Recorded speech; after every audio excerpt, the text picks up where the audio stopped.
Shalom, Bapak Ibu dan saudara-saudari yang terkasih di dalam Tuhan Yesus Kristus. Salam damai sejahtera Tuhan Yesus menyertai kita semua di sepanjang hari ini. Bagaimana kabarnya di hari ini? Saya berharap kita semua dalam keadaan yang sehat dan penuh dengan sukacita. Renungan firman Tuhan hari ini terambil dari surat Roma pasal yang ke-12 ayat yang kedua. Saya akan bacakan bagi kita semua. Begini bunyi firman Tuhan. Janganlah kamu menjadi serupa dengan dunia ini, tapi berubahlah oleh pembaharuan budimu, sehingga kamu dapat membedakan manakah kehendak Allah, apa yang baik, yang berkenan kepada Allah, dan yang sempurna. Tema renungan hari ini adalah perubahan hidup. Bapak Ibu, saudara dan saudari yang terkasih di dalam Tuhan, pernahkah kita mendengar keluh kesah orang terhadap kehidupan orang-orang Kristen? Keluh kesah orang-orang tersebut biasanya tertuju pada kehidupan orang Kristen yang tidak menjadi berkat dan terang bagi sekelilingnya. Contoh, keluh kesah yang sering dinyatakan orang-orang tersebut adalah masuk keluar gereja setiap minggu, tapi mulutnya kok selalu mengucapkan hal-hal yang jahat dan suka gosipin orang. Sudah melayani Tuhan dari usia muda sampai tua, kok hidupnya tidak berubah. Selalu suka marah, suka pamer, suka menyalahkan orang lain, dan lain sebagainya. Tentunya contoh di atas menunjukkan kepada tidak adanya perubahan hidup dari seseorang yang mengaku mengenal Kristus. Dari teks renungan kita hari ini, yang diuraikan di sini adalah pola hidup yang harus nyata dalam diri orang percaya. Orang percaya dituntut untuk mengembangkan pola hidup yang khas, yang sesuai dengan iman Kristen, sebagai suatu hasil pembaruan total, bukan sekedar tambal sulam. Sebagai orang percaya, harus nyata dalam manifestasi hidupnya. Jangan tetap sama dengan dunia ini. Dunia yang dimaksudkan Paulus adalah mewakili atau identik dengan dosa yang telah menjadi pola hidup manusia pada umumnya, yaitu keserakahan, iri hati, cinta uang, suka menjelekan nama orang, menggunakan mulutnya untuk mengutuk orang, dan masih banyak yang lainnya.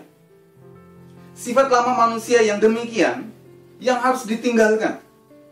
Jangan ditiru, dan harus dijauhi orang yang sudah percaya kepada Kristus.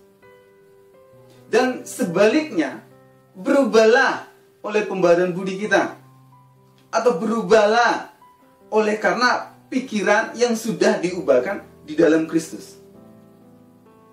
Pikiran merupakan pusat pembaharuan perilaku atau tindakan. Untuk tidak tetap sama dengan dunia, orang percaya harus mengalami perubahan perilaku, mengalami perubahan sikap. Sedangkan untuk mengalami perubahan sikap dan perilaku, itu harus dimulai dari apa? Perubahan pikiran yang sudah diubahkan Kristus di dalam hidup orang yang percaya. Barulah kemudian kita dapat melihat perubahan hidup dari orang percaya yang tadinya malas berdoa jadi rajin berdoa, yang tadinya malas membaca firman Tuhan sekarang jadi rajin membaca firman Tuhan, yang tadinya malas untuk melakukan firman Tuhan sekarang rajin untuk melakukan firman Tuhan. Semuanya ini dimulai dari apa? Perubahan pikiran yang sudah diubahkan di dalam Kristus. Bapak Ibu saudara yang terkasih, dari teks renungan hari ini, apa benang merah yang dapat kita pelajari dari firman Tuhan hari ini? Benang merahnya adalah perubahan hidup itu dimulai dari mengubah pikiran yang negatif menjadi positif. Mengubah pikiran yang pesimis jadi optimis. mengubah pikiran yang dulu hanya taunya menerima, sekarang memberi.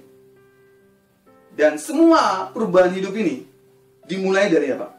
Pikiran yang sudah diubahkan di dalam Kristus.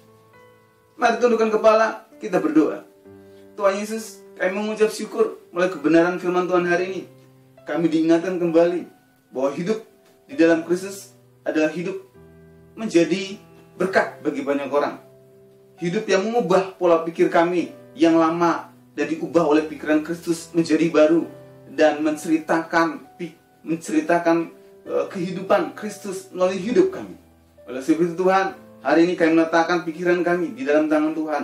Mari ubah, mari pakai sehingga kami menjadi berkat dan contoh bagi banyak orang, baik dalam perkataan maupun di dalam setiap tingkah laku hidup kami. Di dalam nama Yesus Kristus kami sudah berdoa dan mengucap syukur. Amin. Kiranya renungan hari ini terus menguatkan langkah iman kita.